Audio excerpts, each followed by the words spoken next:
Good evening. The disgraced former Bishop of Lewes, Peter Ball, has been jailed for 32 months at the Old Bailey today for grooming and abusing 18 young men under the guise of Christian instruction over a 15-year period. Now 83 and in poor health, Ball was told he would serve half that term before being released on licence. Peter Ball had pleaded guilty to misconduct in public office and to 2 counts of indecent assault.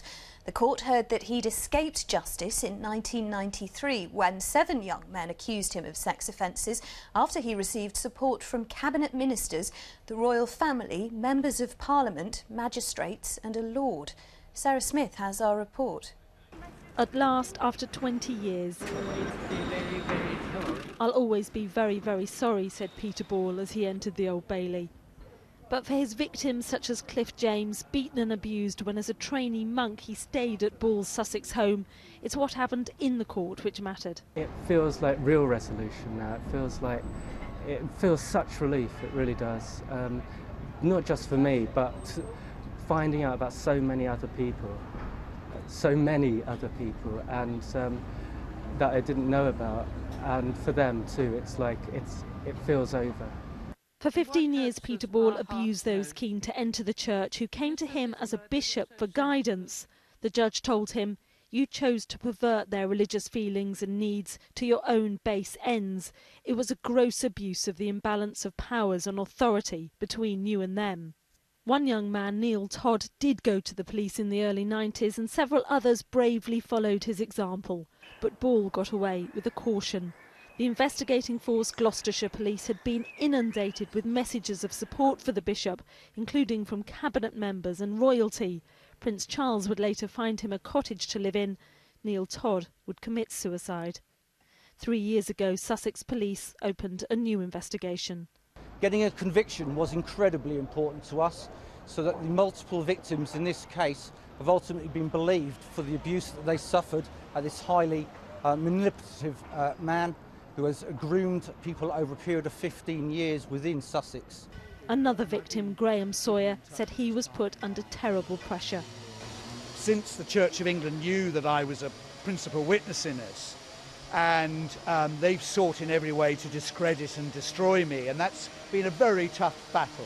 The church has now announced a review and said sorry to its bishop's victims as he, at 83, heads to prison. Well, Sarah Smith is at the Old Bailey for us now. And Sarah, perhaps the most troubling aspect of this case is how long Peter Ball got away with this for. Yes, although what came across in court today was just how much power he had as a bishop. These were vulnerable young men. They wanted to enter. Well, I'm terribly sorry. We seem to have lost Sarah there. Now, in reaction to the sentencing, the Church of England expressed its abhorrence and deep regret at Peter Ball's behaviour. Apologising to his victims, the C of E says it's doing all it can to ensure that churches are safe for all. But, as our special correspondent Colin Campbell reports, there are fears that the fact a former bishop has been jailed will shake people's trust in the organisation in Sussex. His offending was sadistic. Bishop Peter Ball is a monster. Abuse was both sexual, mental, physical. Bishop Peter Ball's victims have revealed the full horror of his crimes, but what damage has he done to the church? The very fact that this is a bishop, I am sure, will have an impact on members of every congregation in the Sussex area. This was the reaction from parishioners in Sussex today. It's very damaging, but it's a long line of sort of things that have been done in the church, you know, that have come to light recently. Hopefully just one individual won't tar the rest of the church community. I think if you're a Christian and you believe, you're going to keep that belief, because it's people who let down, not Jesus.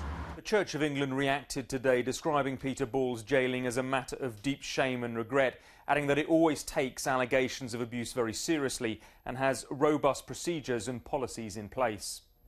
The church hope an independent inquiry into Ball's case will provide answers.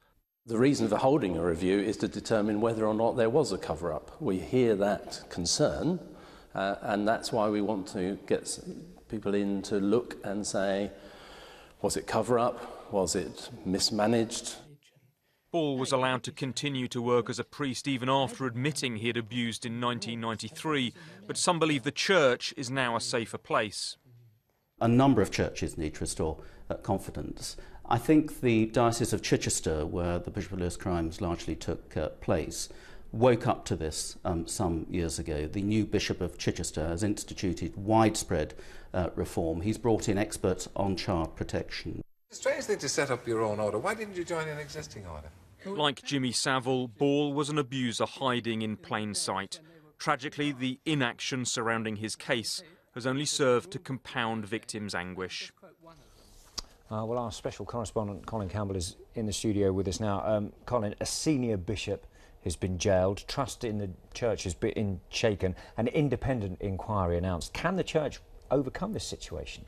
Rob, Bishop Peter Ball is the highest ranking member of the Church of England to be jailed for sexual abuse. So this case has, of course, rocked the church. How quickly they can recover is really going to be dependent on this independent inquiry which has been set up by the Archbishop of Canterbury. No indication at the moment as who's going to head that or how long it's going to take, but it's going to have some pretty crucial questions that it's going to have to answer to try to restore confidence. Top of that list is, why was Bishop Peter Ball allowed to remain in position preaching as a priest for so long after admitting to sexual abuse? This inquiry is going to have to find out if there was any cover-up as suspected by Bishop Peter Ball's victims and others. But it's also going to have to examine very closely the role played by senior clergy at the time, including the role played by the then Archbishop of Canterbury, George Carey. OK, Colin, thank you very much.